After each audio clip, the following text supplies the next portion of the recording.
എനിക്കില്ലേ makeup എന്ന് പറയുന്ന ഭയങ്കര ഇഷ്ടമുള്ള പരിപാടിയാണ്. അങ്ങനെ ഒരു 2017 ഞാൻ ബാംഗ്ലൂരിലുള്ള ഒരു ബ്രൈഡൽ മേക്കപ്പ് ആർട്ടിസ്റ്റിന്റെ അടുത്ത് നിന്ന് ഒരു ചെറിയൊരു ക്രാഷ് കോഴ്സ് എടുത്തിട്ടുണ്ടായിരുന്നു. അപ്പോൾ പുള്ളിക്കാരി എന്നോട് പറഞ്ഞതാണ്, if there is this one step that I will not skip in makeup, that will be filling in my eyebrows. കാരണം നമ്മുടെ ഐബ്രോസ് ഒന്ന് ഫില്ല് ചെയ്ത് കഴിയുമ്പോൾ തന്നെ ഒരു പോളിഷ്ഡ് ലുക്ക് വരും, ഫേസിനൊരു സ്ട്രക്ചർ കിട്ടും എന്നുള്ളത്.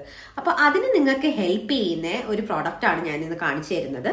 ഇത് പാക്കിൻ്റെ ഐബ്രോ ഡിഫൈനർ എന്ന് പറയുന്ന പാലറ്റ് ആണ്. ആൻഡ് ഇറ്റ് കംസ് വിത്ത്, ഇത് പൗഡർ പ്രോഡക്റ്റ് ആണ്. 4 ഷെയ്ഡാണുള്ളത്. ബ്ലാക്ക്, ഇതൊരു ആഷ് ബ്രൗൺ, പിന്നെ ഒരു ബ്രൗൺ, പിന്നെ ഒരു light brown. Mostly Indian skin ടോണിന് ഈ 2 ഷെയ്ഡായിരിക്കും ഐബ്രോ ഫില്ല് ചെയ്യാനായിട്ട് യൂസ് ചെയ്യാനായിട്ട് ഹെൽപ്ഫുൾ ആയിരിക്കുന്നത്. ഇത് നമുക്ക് എന്തായാലും തന്നതല്ലേ, അതുകൊണ്ട് നമുക്ക് ഐ ഷാഡോ ആയിട്ട് യൂസ് ചെയ്യാം. ഇത് ബേസ് ആയിട്ടും ക്രീസ് ആയിട്ട് യൂസ് ചെയ്യാം. ഇതിന്റെ വില വരുന്നത് 595 സംതിങ് ആണ്. നൈക്കയിൽ അവൈലബിൾ ആണ്. പ്രോഡക്റ്റ് ഹോൾ ഡേ ലാസ്റ്റ് ചെയ്യും. All you have to do is it comes with a brush like this. ഇത് ഈ സ്പൂളി വെച്ചിട്ട് ജസ്റ്റ് ഒന്ന് ബ്രഷ് ഔട്ട് ചെയ്യുക. ഐബ്രോസ് മുകളിലോട്ടോ നേരെയോ എങ്ങനെയാണെന്ന് വെച്ചാൽ നിങ്ങൾക്ക് വേണ്ട പോലെ ബ്രഷ് ചെയ്യുക. അതിനുശേഷം ഞാൻ ഇതിനകത്ത് നിന്ന് ഈ ആഷ് ബ്രൗൺ കളറാണ് എടുക്കുന്നത്.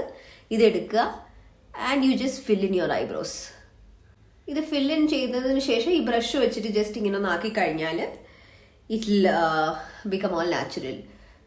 നമ്മളെപ്പോഴും ഐബ്രോസ് ഫില്ല് ചെയ്യാൻ നേരത്ത് ഒരു കാര്യം ശ്രദ്ധിക്കേണ്ടത്, ഈ ഒരു ഭാഗത്ത് ഒത്തിരി സ്ട്രക്ചർ കൊടുക്കുക, പക്ഷേ don't like overline it here.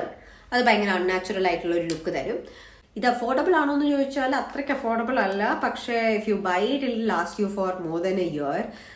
ഐസും ഒരു സ്മോക്കി ഐസും ഐബ്രോസും ഫില്ല് ചെയ്യാൻ ഈ പ്രോഡക്റ്റ് മാത്രം മതിയാവും. So this is a recommendation from my side. Hope it helps. Thank you so much for watching. Subscribe ചെയ്യാൻ മറക്കണ്ട. Bye.